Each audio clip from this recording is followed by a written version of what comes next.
오늘은 우리에게 주신 고린도전서 12장 12절부터 27절까지 말씀을 통해서 우리가 함께 세워가는 하나님의 공동체라는 제목으로 함께 말씀의 은혜를 나누려고 합니다. 여러분, 우리는 큰빛교회는 내년에 35주년을 맞이하게 됩니다. 그리고 35주년을 맞이하면서 새로운 변화들을 시작하려고 합니다. 그 새로운 변화들을 시작하기에 앞서서 저는 오늘 여러분들과 우리 공동체에 하나님이 주신 비전을 함께 나누고자 합니다. 하나님은 우리 큰빛교회를 사랑하십니다. 여러분 믿으십니까?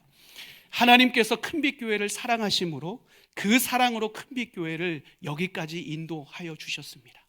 그 과정 속에 은혜가 있었습니다. 그 과정 속에 감사가 있었습니다. 그리고 그 과정 속에 때로는 눈물도 있었습니다. 그 과정 속에 때로는 아픔도 있었고 어려움의 순간과 상황들을 마주대하기도 했습니다.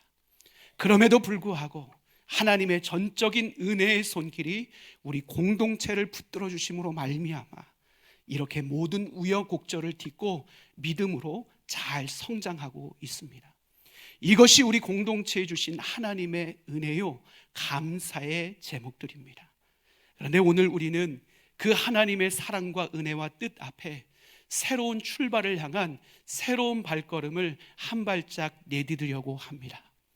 하나님이 우리에게 주신 새로운 비전, 그것이 무엇이냐?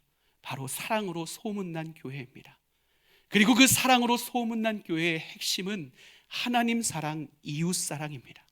물론 내년에 제가 더욱더 풍성하게 이 비전에 대해서 나누겠지만 오늘 간략하게 여러분과 그 비전을 나눈다면 하나님의 사랑이 주는 의미가 무엇인가? 하나님을 사랑하는 것은 그저 감정적인 반응을 의미하는 것이 아닙니다. 감정적인 반응으로 하나님을 사랑하면 그 감정은 쉽게 식어들 수밖에 없습니다. 하나님을 사랑하는 진정한 모습은 전인격적인 헌신의 모습을 통해서 드러나는 것, 이것이 진정한 하나님의 사랑의 모습임을 우리는 분명히 기억할 수 있어야 됩니다.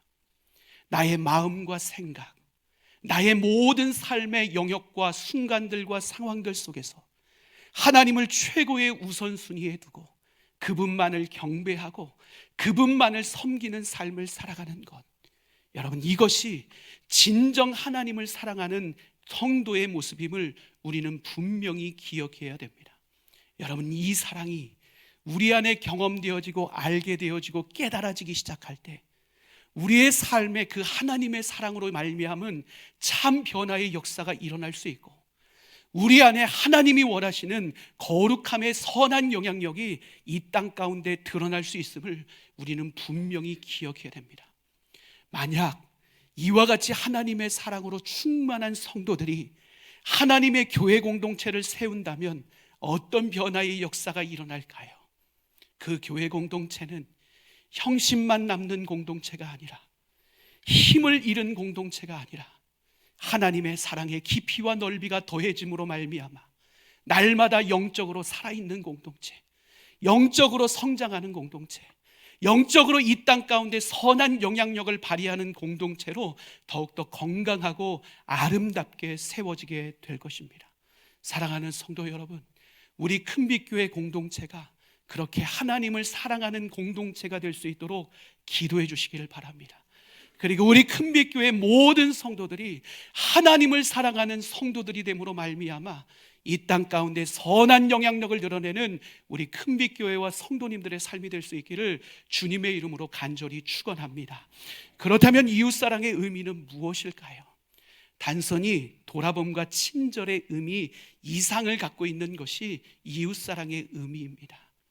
예수님께서 누가복음 10장의 선한 사마리아인의 비유를 통해서요, 우리가 사랑해야 될 사랑의 대상의 지경이 어디까지인지를 분명하게 예수님께서 말씀하셨습니다. 우리가 사랑해야 될 대상은 누구입니까? 나와 다를지라도, 나를 불편하게 할지라도 그 사람까지도 사랑하라는 것, 이것이 예수님의 사랑의 대상의 구분법이었습니다. 즉 오늘 내 상황과 환경에 지배받는 것이 아니라 예수의 사랑으로 편견 없이 모두를 품어낼 수 있는 사랑, 이 사랑의 실천이 이어지는 공동체, 그것이 바로 하나님이 기뻐하시는 공동체요, 성도들의 모습임을 우리는 분명히 기억해야 됩니다. 그렇다면 이 사랑을 어떻게 실천할 수 있을까요? 초대교회는 이웃사랑으로 소문난 교회였습니다. 그 교회를 가리켜 표현할 때요, 사도행전 2장 45절에 보면 자기 소유를 팔아 각자의 필요를 따라서 나누어 준 교회가 초대교회의 모습이었다라고 이야기를 합니다. 어떻게 이 일들이 이루어질 수 있을까요? 자기의 소유 소중한데, 자기의 소유로 자기 배만 불려도 참 모자란 것이 우리의 인생인데 어떻게 자기의 것을 나눌 수 있을까요? 그 이유는 분명합니다.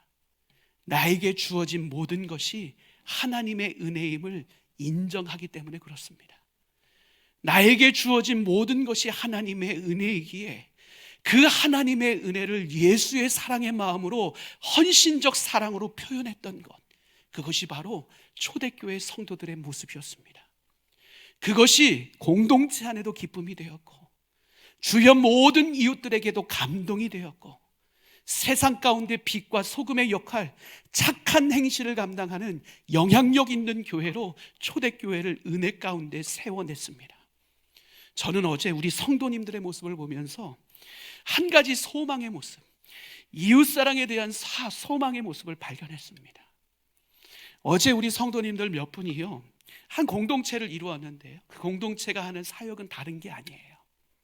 하나님께서 자신들의 삶에 주신 은혜에 감사함으로 말미암아서요, 작은 교회들, 특별히 연로한 우리 어르신들을 섬기는 일에 사명 감당하기 위해서 자발적으로 만들어진 공동체예요. 어제 이 공동체가요, 우리 문화촌 마을에 있는 어르신들 이 가을에 힘내시라고요, 공동체 어른들에게요 식사를 대접했어요. 제가 가서 격려해드리고 제가 가서 기도해드렸는데요, 제 마음이 참 따뜻해지더라고요. 교회에서 시킨 것이 아니에요. 누가 가르쳐 준 것도 아닌데 자발적으로 이 모임이 일어났고, 자신에게 주신 은혜를 가지고 지역사회를 섬기는 이 사랑의 모습, 이것이 바로 예수님이 사랑하시는 이웃사랑의 실천의 모습임을 우리는 분명히 기억할 수 있어야 됩니다. 하나님은 우리에게, 모든 그리스도인들에게 대명령인 두 가지를 허락해 주셨습니다. 첫 번째는 하나님 사랑이요, 두 번째는 이웃 사랑입니다.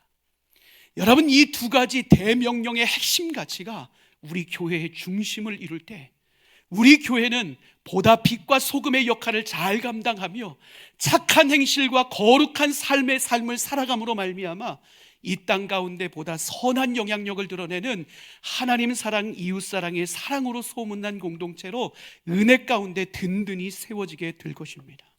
물론 우리가 살아가는 세상은 여전히 약합니다. 여전히 갈등이 있습니다. 여전히 고통이 있습니다.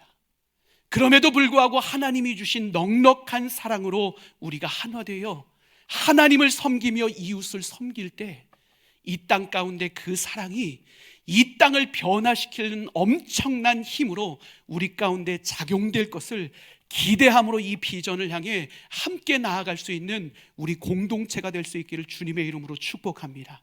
우리 공동체는 하나님이 주신 이 비전을 이루기 위해 5가지 핵심 가치를 중심으로 함께 세워져 가게 될 것입니다. 첫 번째 핵심 가치, 한번 띄워주시면 우리 함께 읽도록 하겠습니다. 오직 하나님만을 경배하는 예배 공동체입니다. 우리 큰빛교회는 구별된 성도들이 함께 모여 하나님을 전심으로 예배하는 예배 공동체로 세워지게 될 것입니다. 예배하는 가운데 하나님의 하나님 되심을, 나의 나됨을 분명하게 깨닫고 하나님의 크신 사랑을 더욱더 깊이 있게 경험함으로 말미암아 삶이 예배가 되고 예배가 삶이 되는 참된 예배자를 세워나가는 공동체로 앞으로 견고히 세워지게 될 것입니다. 두 번째 큰빛교회의 핵심 가치, 우리 함께 읽겠습니다.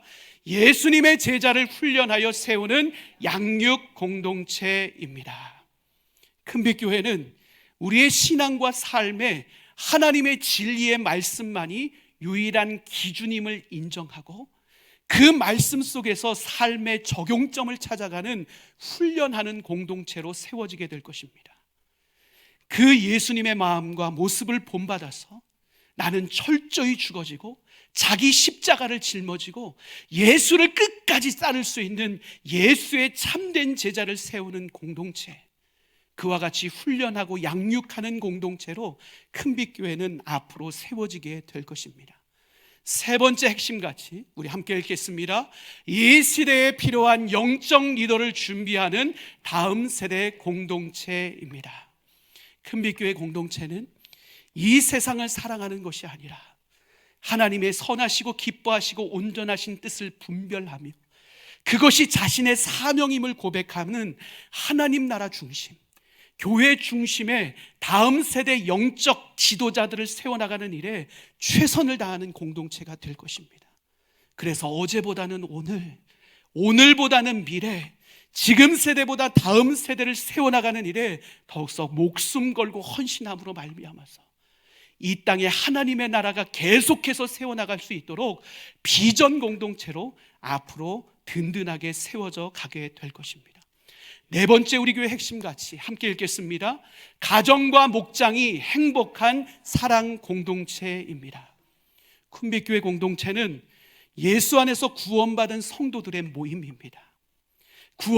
예수 안에서 구원받은 성도들의 모임은 예수 안에서 사랑으로 풍성한 교회가 될 수 있어야 됩니다. 예수의 사랑으로 축복하고 예수의 사랑으로 돌보고 예수의 사랑으로 격려함으로 말미암아 예수 안에서 사랑으로 행복한 교회를 세워나가는 것, 이것이 큰빛교회의 네 번째 가치입니다.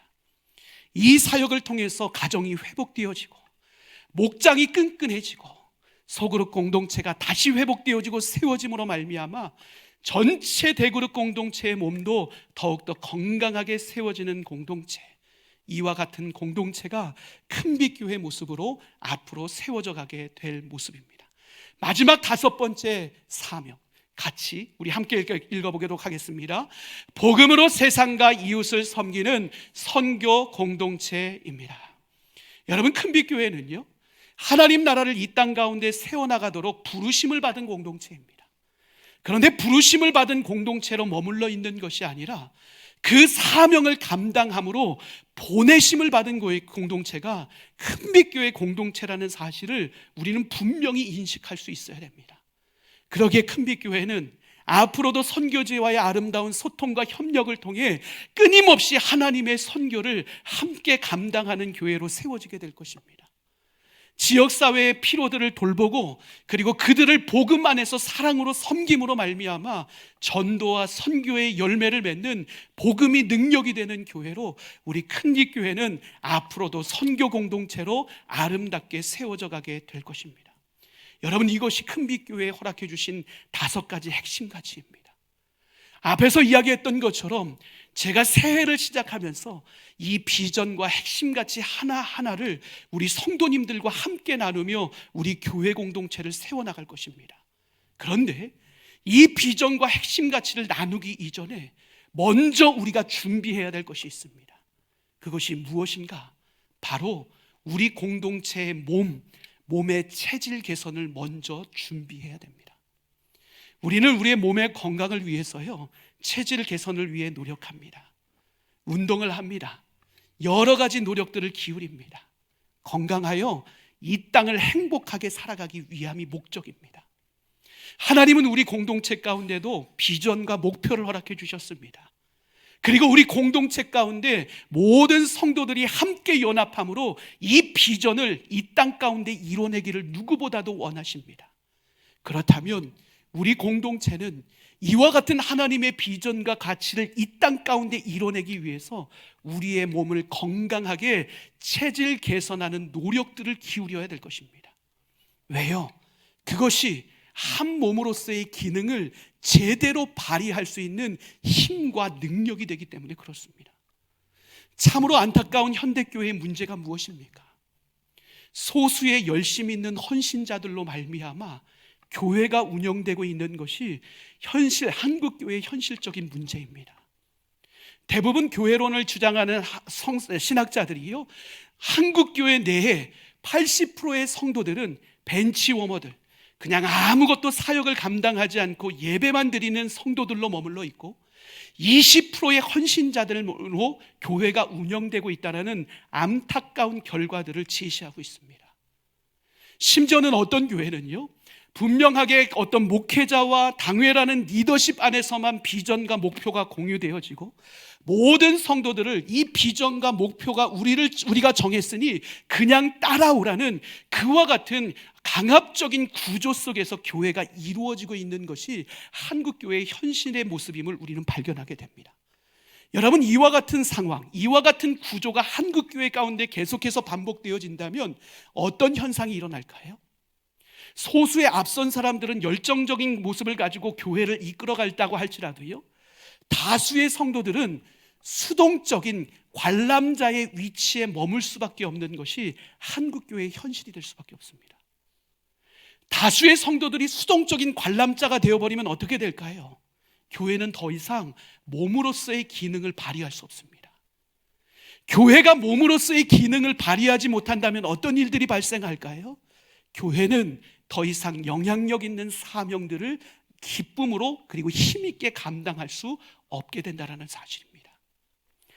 여러분, 미국의 신학자 윌리엄 윌리몬이라는 분이 계세요. 감리교 신학자이신데요, 이 윌리엄 윌리몬이라는 분이요, 이 한국교회, 전 세계 교회의 이와 같은 모습을 보면서요, 이와 같은 교회는 소수의 소명자로 구성된 교회다라고 이야기를 합니다. 그러면서 이 소수의 소명자로 구성된 교회가 얼마나 비효율적인지에 대해서 그는 강하게 지적을 하는데요, 그가 쓴 논문에서 이렇게 이야기를 합니다. 하나님의 교회는 모든 성도가 함께 모이고 함께 일하는 교회가 하나님의 공동체의 모습이다. 그런데 여전히 소수의 사람들의 헌신으로 말미암아 교회가 구성되어지고 진행되어지고 있다면 그 교회는 분명한 한계점에 속히 도달하게 될 것이다 라고 지적합니다. 윌리엄 윌리몬이라는 이 신학자가 이야기하는 교회의 참된 모습은 무엇입니까? 모든 성도가 함께 모이고 각자에게 허락해 주신 재능과 은사를 가지고 함께 연합함으로 세워지는 교회가 하나님이 기뻐하시는 건강한 교회의 모습임에 대해서 윌리엄 윌리몬이라는 신학자는 우리에게 이야기를 해주고 있는 것입니다. 이 신학자만 이야기하는 것이 아닙니다. 우리에게 너무나도 잘 알려진 팀 켈러 목사님은요, 자신이 쓴 센터 처치라는 책에서요, 교회를요 생명 있는 공동체라고 표현하고 있습니다. 그리고 이 교회라는 생명 있는 공동체가 생명력을 발휘하기 위해서는 어떤 모습을 지녀야 되는지 분명하게 이 책에서 제시하고 있습니다. 거기서 제시하고 있는 팀 켈러 목사님의 주장은 이렇습니다. 각 성도들이요, 그리스도 안에서 소명을 발견하고 그 소명을 발견한 것을 교회 공동체 안에서 발휘하기 시작할 때 그 교회 공동체는 생명력 있는 공동체로 선한 영향력을 발휘할 수 있다라고 이야기를 합니다. 다른 말로 표현하면 무엇이에요? 우리가 그리스도 안에서 하나님이 주신 소명을 발견했는데 그 소명이 교회 공동체 안에서 선한 역사로 발휘되어지지 않고 홀로 그 사명을 감당하기 위해서 공동체에서 멀리 떨어져 홀로의 신앙생활을 누리며 살아가고 있다면 그것은 별로 하나님 나라의 선한 영향력을 발휘하지 못하는 모습이 되고 만다라는 사실입니다. 오늘 내가 발견한 소명, 오늘 나에게 허락해 주신 사명과 은사들, 이것들을 교회 공동체 안에서 연합하고 함께 소통하며 세워질 때 그 교회 공동체가 비로소 건강하고 아름다운 사명 공동체로 건강하게 세워질 수 있음을 팀 켈러 목사님은 우리에게 말씀합니다. 그렇다면 만약 교회 공동체가요 이와 같은 모습을 간과하고요 공동체로서의 한 몸의 모습을 세워나가는 것을 등한시한다면요, 그래서 여전히 소수의 사람들의 헌신으로만 교회가 유지되고 있다라면요, 그리고 때로는 교회에 흡수되지 못하고 교회의 질서 속에서 세워지지 못한 채 홀로 자신에게 주어진 사명에 기뻐하면서 공동체에서 멀어져 있는 성도들이 많은 교회 공동체로 세워진다면요, 어떤 현실적인 문제가 도출되어질까요? 가장 먼저는요, 번아웃이라는 문제가 도출될 거예요. 소수의 사람들이 열정을 가지고 열심을 다하다가 어느 순간 신체적, 정신적 어려움들이 찾아오기 시작하면 교회 사역에서 멀어져야 되나 라는 고민들이 찾아옵니다. 그 고민들을 통해서 그들이 교회를 떠나고, 아니 사역의 자리에서 멀어지게 되면 어떤 일들이 벌어질까요? 공동체성을 세워가지 못했던 교회는 순식간에 무너질 수밖에 없는 거예요. 또 한 가지, 만약 하나님이 주신 은사와 아무리 특별한 사명과 그 어떤 특별한 재능이 있을지라도요, 그 재능을 교회 내에서 사용하지 못하는 일들이 끊임없이 많은 성도들 안에서 벌어진다면 어떤 일들이 도출되어질까요? 교회에 소속감을 갖지 못한 채요, 그 사명은 어디에서도 뚜렷하게 발휘되지 못하는 안타까운 모습으로 그렇게 머물러 있고요, 자신의 신앙의 성장은 둘째치고라도요, 내가 교회에 소속감을 느끼지 못하기 때문에 얼마 지나지 못해서 교회를 떠나게 되는 안타까운 결과를 마주대야 할 수밖에 없다는 사실이에요. 여러분, 이와 같은 현상들은 결국 어떤 현상들이에요? 하나님이 세우신 교회의 건강을 해치는 것이죠. 하나님은 모든 성도들이 은혜와 사랑으로 하나님의 사명을 기쁨으로 감당하길 원하는데, 이런 일들이 교회 공동체 가운데 반복되어진다면 하나님이 주신 기쁨을 상실하는 참으로 안타까운 결과들이 마련될 수밖에 없는 거예요. 하나님이 이 땅에 있는 교회들에게 주신 비전이 무엇입니까?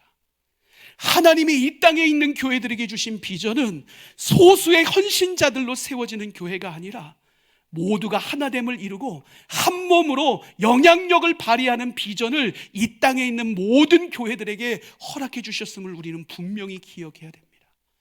그리고 이 비전을 이루는 교회가 되기 위해서는 누구 한 명도 수동적인 관람자의 위치에 있는 것이 아니라 내가 사역의 주체라는 생각을 가지고 함께 마음을 모으고 연합하며 함께 한 몸으로 세워질 때 우리 공동체가 하나님의 사명을 넉넉하게 감당할 수 있는 공동체로 세워질 수 있음을 우리는 분명히 기억해야 됩니다. 우리는 이 문제점을 가졌고 이 문제점을 인식했다면 변화를 만들어내야 될 것입니다. 이 변화는 어떻게 이루어져야 됩니까? 모든 성도들에게 섬길 수 있는 기회를 제공하고 소속감을 얻을 수 있는 구조를 만들어내는 것, 이것이 해결 방법일 것입니다. 오늘 우리가 새롭게 시작하려고 하는 위원회 사역은요, 바로 이와 같은 문제 인식을 통해서 시작되게 되었습니다. 여러분, 이 새로운 사역이 시작된다고 하니까 벌써 걱정부터 하시는 분들도 계실 거예요. 이 사역이 또 늘어나는 거 아니야? 이 사역의 범위가 확장되면서 나에게 굉장히 부담감으로 다가오는 것 아니야? 아니요, 절대로 그렇지 않습니다. 이미 하고 있는 사역을 보다 건강하고 균형 있게 만드는 시스템, 체질 개선의 작업이 위원회 사역입니다. 우리의 사역을 등한시하고 멀리 있던 자들이 함께 공동체 안으로 들어오면서 한 몸 공동체로 사명을 감당하기 위한 몸부림과 노력이 바로 위원회 사역임을 우리는 분명히 기억할 수 있어야 됩니다. 사도 바울도 오늘 고린도 교회에요, 이 중요성에 대해서 설명하고 있는 거예요. 왜 사도 바울이 고린도 교회에게 이 우리가 함께 읽은 말씀을 나눴을까요? 고린도 교회는요, 소수의 특별한 은사를 가진 자들이 집중되었고 그들로 말미암아 교회가 세워지고 있었습니다. 그들이 영광받았습니다. 그들이 인정받았습니다. 그러면서 문제가 발생하기 시작했습니다. 그들은 물론 열심히 있는 사역자들이었지만 그 외적인 작은 은사를 가지고 있는 사람들이 사역적으로 등한시 여겨지기 시작했습니다. 그 비중이 점점 작아지기 시작했습니다.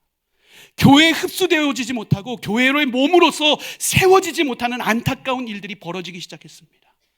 그들로 말미암아 어떤 일들이 벌어지기 시작합니까?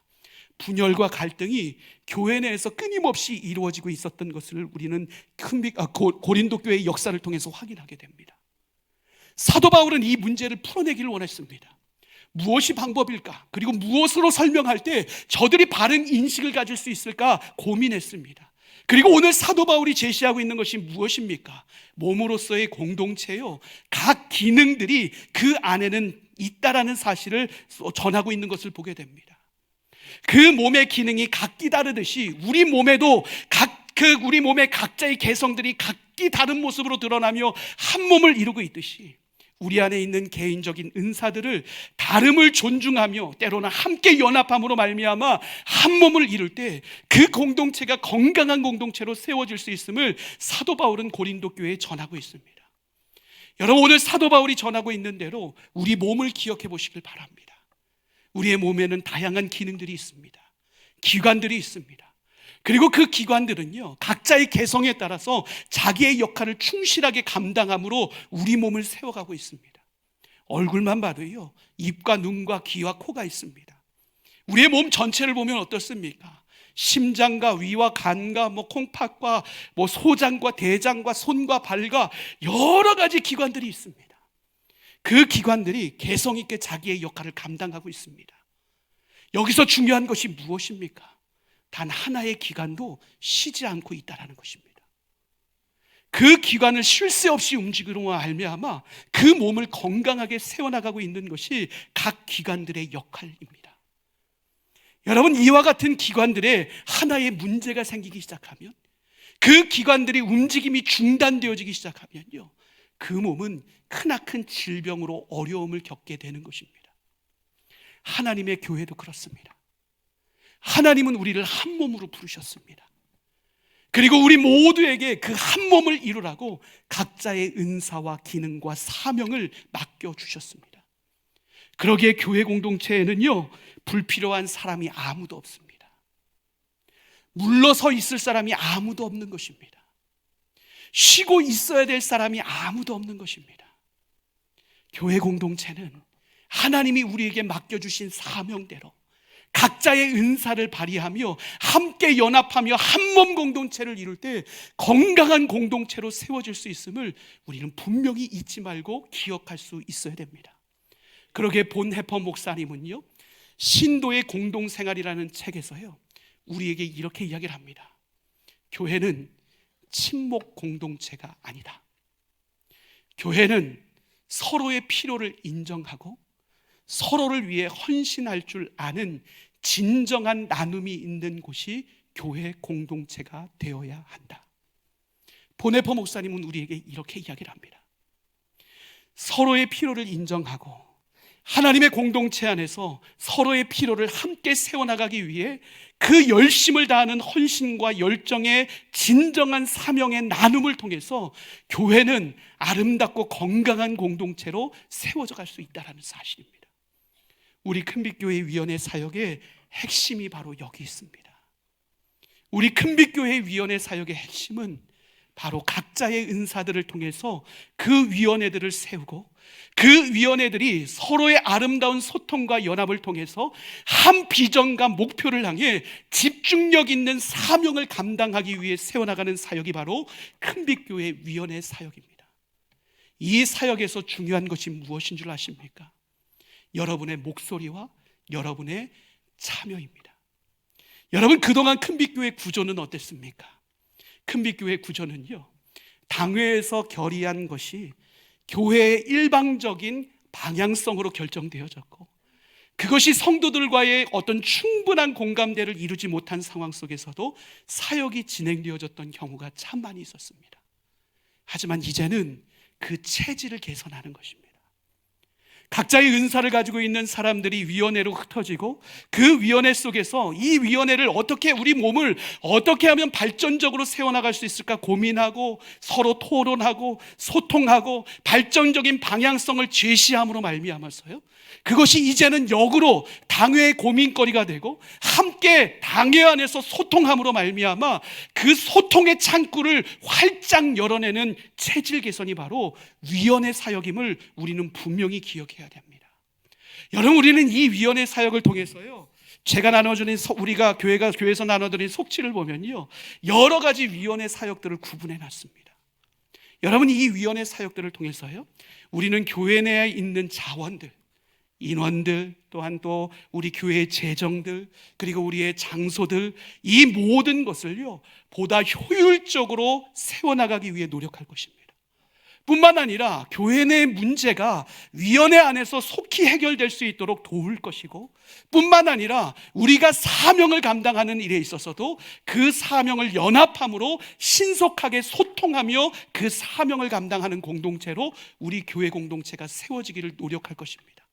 뿐만 아니라 그 비전과 목표의 공유가 소수의 사람들, 20%의 사람들 안에서만 이루어지는 것이 아니라 모두의 소통을 통해 함께 그 비전과 목표를 향해 달려가는 교회로 우리 교회는 위원회 사역을 통해서 세워지게 될 것입니다. 이 과정을 통해서요, 큰빛교회는 보다 효율성 있는 공동체로 세워지게 될 것이고, 큰빛교회는 보다 넓은 사역의 확장들을 이루어가게 될 것이고, 그동안 소통의 단절이 이루어졌던 교회가 더 긴밀한 소통과 연합을 통해서 건강한 공동체로 세워지는 은혜의 역사를 만들어가고자 합니다. 여러분, 이 사역을 세워나가는 데 있어서 중요한 것이 무엇일까요? 그것은 함께 걸어가는 것입니다. 유진 피터슨 목사님이 우리에게 이런 이야기를 합니다. 교회는 한 방향을 향해서 함께 걸어가는 순례자들의 모임이다. 그 순례자들이 서로 의지하고 격려하며 한 방향을 향해 갈 때 비로소 교회는 그 목적지에 도달할 수 있다라고 이야기를 합니다. 하나님이 우리를 한 몸 공동체로 세우신 분명한 목적과 이유가 있습니다. 서로를 격려하고 서로의 필요를 은사로 섬기고 협력하고 우리에게 주어진 궁극적인 목적인 하나님 나라를 세워나가는 일에 함께 그 목적지를 향해 달려가라고 하나님은 우리를 공동체로 세우셨습니다. 몇 사람의 헌신으로 세워지는 교회가 아니라 모두의 헌신과 수고와 사랑의 연합으로 세워지는 공동체, 이것이 하나님이 기대하시는 우리 교회 공동체의 모습입니다. 사랑하는 성도 여러분, 이 위원회 사역에 여러분 모두가 함께 동참할 수 있기를 간절히 소망합니다. 특별히 한종 직분자 여러분, 그동안 사명의 자리에서 멀어지셨습니까? 어느새 차디탄 돌과 같이 내 신앙의 열정이 사그라든 모습이 있지는 않습니까? 하나님이 여러분에게 직분 주신 이유가 분명히 있을 것입니다.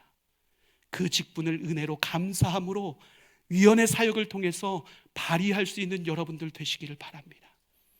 저는 작은 일밖에 못하는데요, 하나님은 그 작은 일을 통해 큰 일을 만드시는 전능하신 하나님이십니다. 하나님의 교회는 어떤 한 사람의 크나큰 사역으로 빛나는 교회가 아니라 한 사람 한 사람의 작은 노력과 헌신들이 모여져 하나됨을 이루는 것이 하나님이 기뻐하시는 건강한 공동체의 모습임을 우리는 분명히 기억해야 됩니다. 그러니 이 일을 위해서 함께 마음과 힘을 모아 위원회 사역을 잘 세워나갈 수 있는 우리 교회 공동체가 될 수 있기를 간절히 소망합니다. 그렇다면 어떻게 해야 됩니까? 여러분, 신청서 보면 여러 가지 위원회 사역들이 나누어져 있습니다.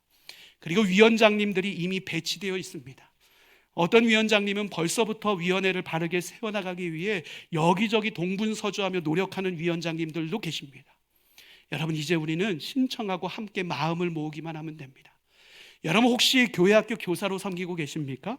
그렇다면 교육위원회의 다음 세대부에 여러분의 사역을 신청하시면 되는 것입니다. 여러분이 찬양대로 섬기고 계십니까? 그러면 예배위원회의 찬양협력부에 여러분의 사역을 신청하시면 되는 것입니다.